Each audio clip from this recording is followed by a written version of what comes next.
Welcome to Let's Talk About It Tuesdays, where I share conversations that I have with successful women, all answering the same questions. And then we simply chat it up a bit. You get to be a fly on the wall in these conversations. In today's episode, I speak with Kris DiLeo. It's safe to say she has dedicated her life to caring for and caring with people, especially women and children. Originally a grade school teacher who became a pastor, she has recently retired after 30 years of serving others. Kris now enjoys life, loving on her grandbabies, and adventurously exploring her what's next. A little spoiler alert, I have known Kris for a lifetime, and she has been one of my biggest cheerleaders. I wish for everyone to have their own version of a Kris in their corner. I found myself getting a little emotional at one point in our conversation because of the significance she's had in my life. I hope our conversation speaks to your heart, because it sure did mine. I say that I don't think my life would be where it is had I not known you. So thank you. So I'm a little biased in inviting you today. Oh. Hi, Chelsea. Good morning. How are you? I'm great. What I didn't record is we had a little bit of a speed bump getting everything positioned. Thank you for being so willing and so patient with me as I'm trying to show you the things that we need to record this. Got it. I'm used to it. My non-tech abilities. Thank you. Oh, you're a trooper. You're a trooper. Well, Okay. Thank you again for joining me today. And I always begin this time with the question, what is quality of life to you? Okay. Quality of life to me might be different than most people. Quality of life to me is not external, but internal. Then comes the external. And so quality of life to me is how am I doing with whatever circumstance I'm in? And how do I assess what I need to do to be the person I want to be in that situation? To me, that is quality of life. That's beautiful. Hmm. How did you come to that definition for yourself? Well, probably very early on. I don't know, you know my life story, but I'm not sure how much of it. But I grew up in a family that was very dysfunctional with alcohol, a divorce, but also lots of losses of grandparents early, and watching my parents go through that, watching my parents handle life in a way that I kept saying there's got to be a better way to deal with emotions that then produce an outward chaos. And so my belief early, wrongly, was that if you did everything right, nothing would go wrong. I learned that quickly after a daughter was born with multiple cardiac defects. I did everything perfectly in pregnancy. I planned everything. My life was perfect up to that point. Quality. I went to college. I had the job I wanted, and the husband, and had a home. And then this crisis of a child that we were questioned with. You might need to face decisions that you will be facing in the near future with what quality of life would look like. And in that, she had multiple cardiac defects, but had stopped breathing. So they told us that she would basically be a vegetable, have to be put into a home, or at worst, she would have cerebral, or at best, she would have cerebral palsy. For me, having a special needs child wasn't so scary because I have a special needs older sister who was has been 3 years older than me. That didn't scare me, and I've been around people that are different. So their quality of life was of importance to me and my sister, as I pretty much still am her primary caregiver. But she has an amazing, quote, quality of life because one of her attitude, and thankfully because of interventions that help her live happy, live full inside. So for me, it was a circumstance that said, how am I going to deal with this? What is my quality of life going through this? Who do I want to be going through this?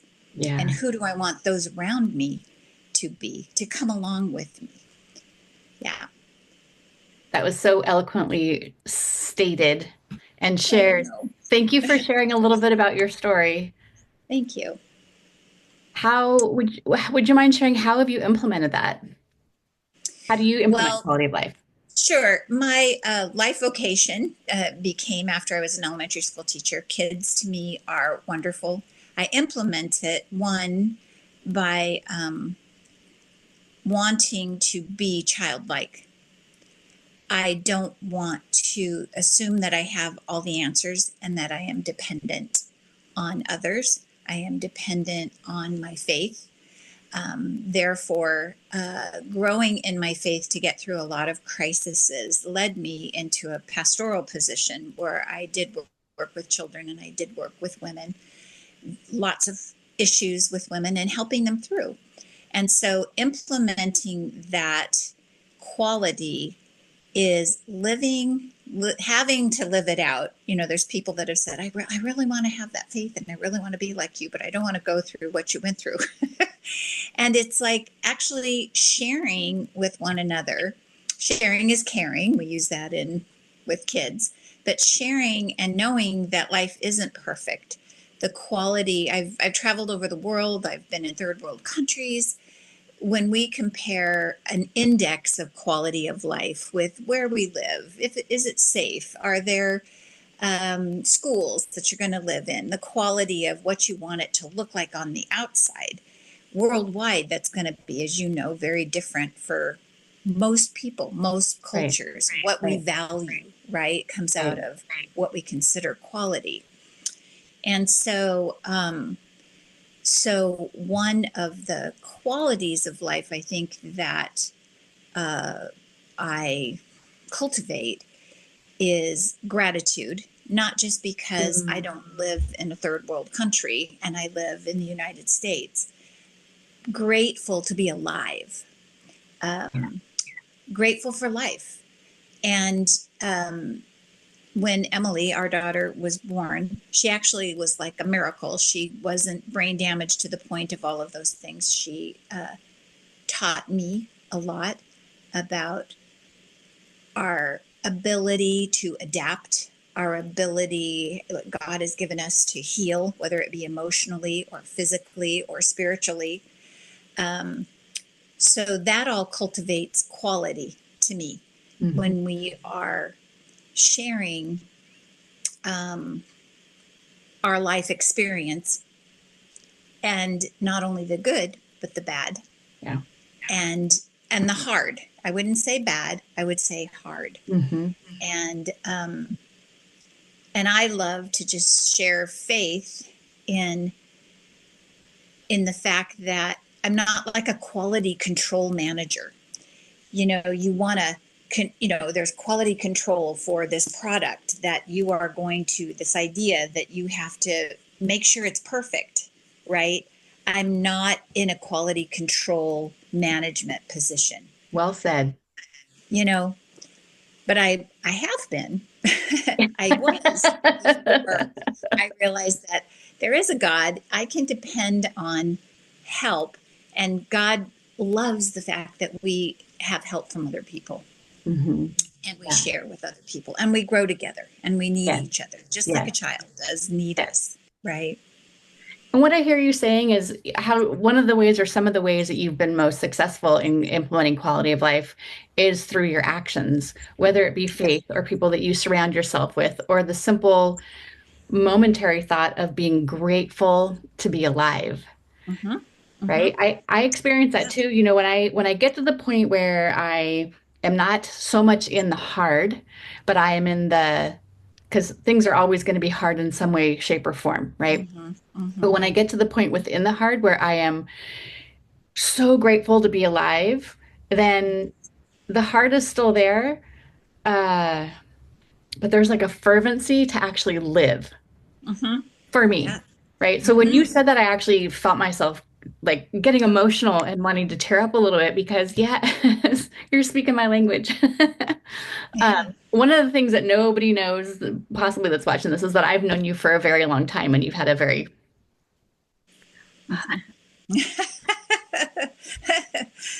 but a Yeah. very significant part and role in my life. And, Mm. so to hear you say some of the things that you have always encouraged me to do, whether or not I was ready for it, is just this beautiful and powerful reminder to my heart and my soul. So I can, I can Oh. honestly say that, Mhm.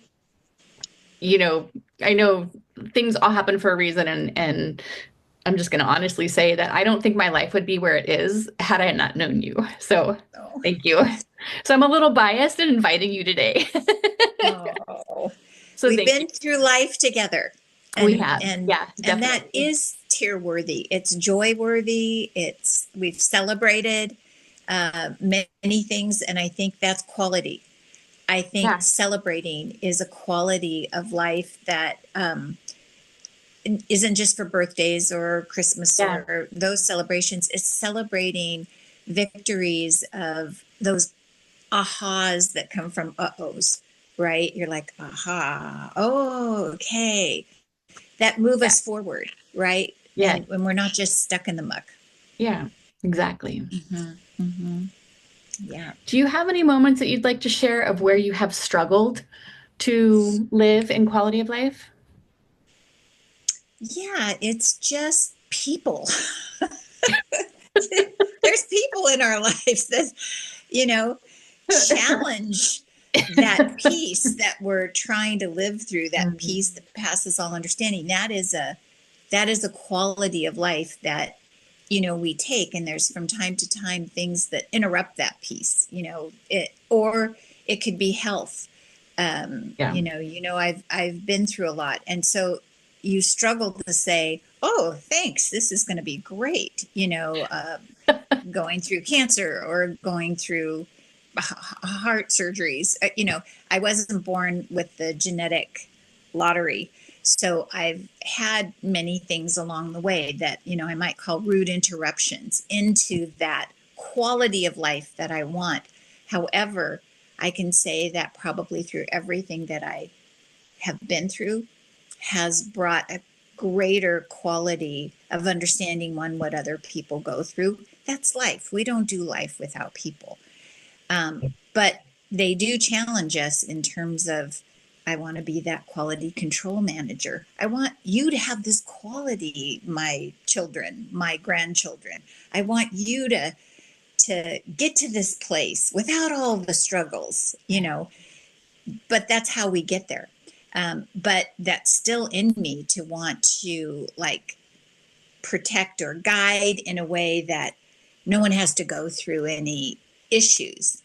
Lately, though, I have been just relishing the fact of the struggle that loved ones even are going through, because I know it's developing not the outcome necessarily that they want it to be, but the quality of life that I would say is sustainable. Things are going to come and yeah, go, jobs come and go, homes come and go, your kids get older and are raised and are with other people, and then you learn to love them, and you learn to love their new life, and you learn to love your space and where you fit into all of that. But change is always, and I wish I could control the quality of everything, from national to personal, and so those are challenging to me, to want at a probably faster pace than things are going to happen, and to mhm, try to maintain the quality of the person that I want to be and grow at the same time. I want things to be better. I want to still be better in adapting and helping in a situation that I might be able to help in. There's a lot of things I have no control over. Mhm. maybe some influence, maybe some encouragement, but I don't always have the power ever to have the outcome for others. So I have to just keep working on myself. That's very noteworthy because when we love somebody, I think especially whether they're our kids or just someone close to us, we want it to be clear. Like, isn't it clear to you? Yes. We And don't want to go, duh. Yeah. right. Mm-hmm.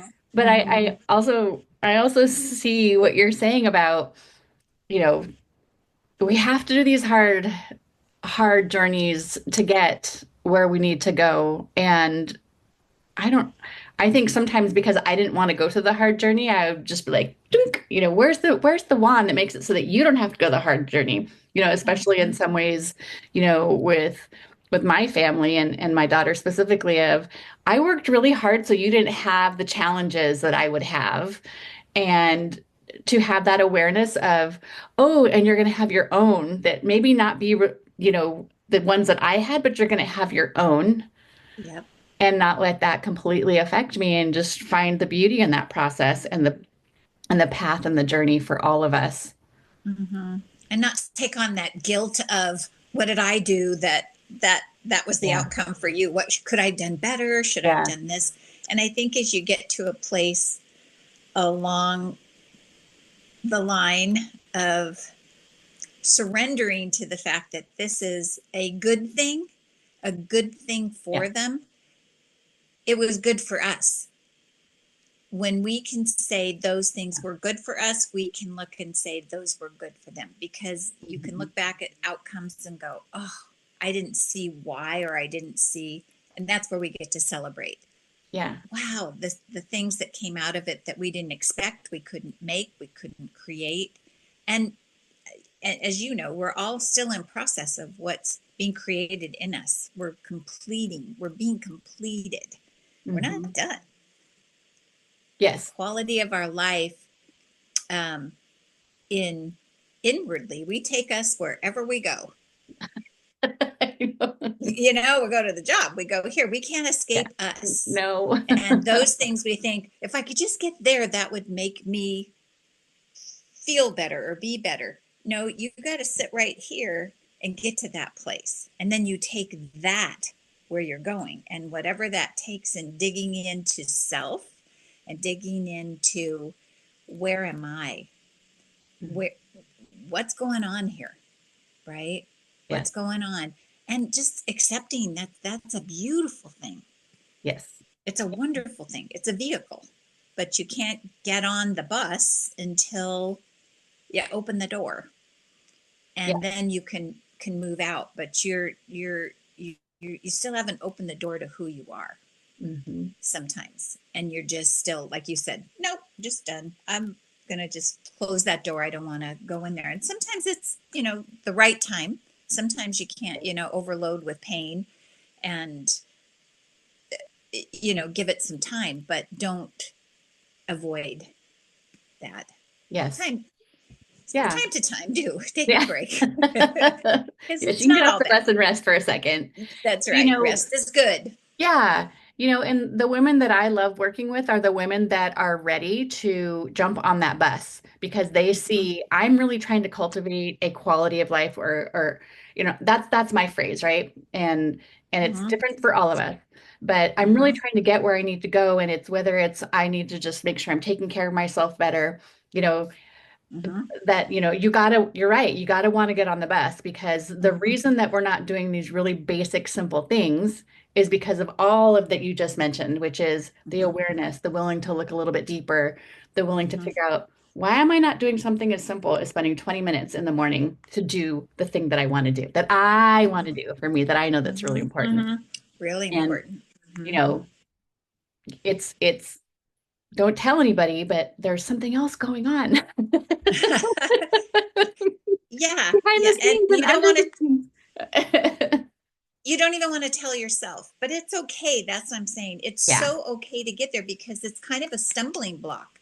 You're just blocked. yeah, And then all that creativity, that that how you can give to the world in a wonderful way to your children or yourself. You do have to give to yourself, and that's giving yourself freedom, right? And taking care of self, because if physically, emotionally, spiritually, we're not, doesn't matter what we accomplish. It doesn't matter what we hope for other people. But if you are stuck, you almost don't even feel worthy. You don't feel like it's sort of a little, I wouldn't say a depressed state, but you're a stopped state. You're not, you have to figure out what is it that not necessarily is blocking. Sometimes you just go ahead and go anyway, right? And then you go, oh, that felt good, and so I can do it. I do respond to that. That is good for me. Let me go out for a walk instead of doing all the housework if that's your problem. Whatever it is, you are the person that will help them get to that next action step, right? Yes. Because you are very good at that. You are very good. Mm-hmm. Thank you. Moving through and resting when you need to, and taking a look and assessing where you're at, not where things are at, but where you're at. Mm-hmm. And to your point, I never would have been able to do this, what I'm doing now, or be able to get to the places of rest and introspection if I wasn't, going through the hard things and walked the very bumpy, rocky path. That's right. We got full circle. We all have it. We all do. There's all no escape. Yes. Yes, exactly. Yeah. Well, I thank you for this beautiful, fruitful conversation today. And thank you for sharing a bit about your life. And I know that a lot of women will, and people just in general, will get a lot out of, what you've had to say, because it's universal. So thank you so much. And again, thank you for being you and all of who you have been to me. Oh, well, I love you. And thank you for inviting me into this part of your world. Make sure not to miss next week's final episode of this season. I speak with Bethany, a successful and purpose-driven attorney, resolute on incorporating quality of life into her career and life practices, especially during the hectic and busy seasons that come naturally with her profession. Quality of life is all about the support system and the network. I can't do everything by myself. I'm not a lone wolf. If I try to do it all by myself, I can't do all of the things. I'm Chelsea. I'm here to help women build and incorporate quality of life into our everyday busy lives. See you next week.